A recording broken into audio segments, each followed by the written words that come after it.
Hi friends, welcome to my channel Kavita Erroju, the simple and healthy kitchen. Please share my channel and subscribe my channel. Press bell icon. Thanks for watching my video. Thank you friends. Thanks a lot. ఈ రోజు tip ఏంటంటే మనము మన చర్మాన్ని కాపాడుకోవాల్సిన అవసరము ఉంటుంది.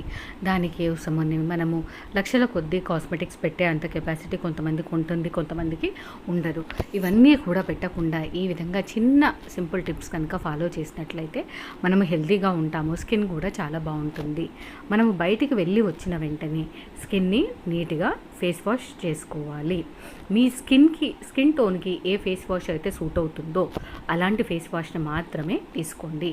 మీరు ఎండలో కనుక బయటికి వెళ్ళేటట్లయితే సన్ స్క్రీన్ లోషన్ అప్లై చేసుకొని వెళ్ళండి.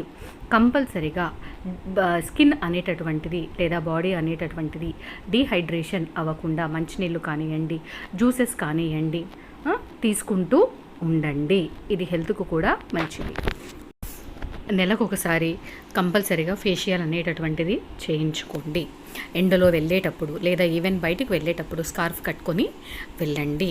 రాత్రిపూట పడుకునేటప్పుడు మీ స్కిన్ టోన్కి లేదా మీ స్కిన్కి సూట్ అయ్యేటటువంటి మాయిశ్చరైజర్ని అప్లై చేసుకుని పడుకోండి. మీ స్కిన్కి సూట్ అయ్యేటటువంటి సోపులను మాత్రమే తీసుకోండి.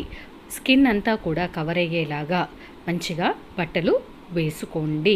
హెల్త్ ఇష్యూస్ ఉన్నప్పుడు ఆ ప్రభావం అనేది స్కిన్ పైన చూపిస్తుంది. కాబట్టి కేర్ఫుల్గా ఉండండి.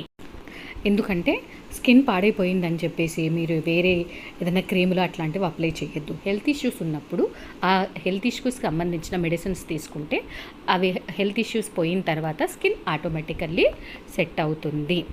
సో ఇలాంటి చిన్న చిన్న టిప్స్ ఫాలో చేయండి. Thank you friends. Please subscribe me and share my channel.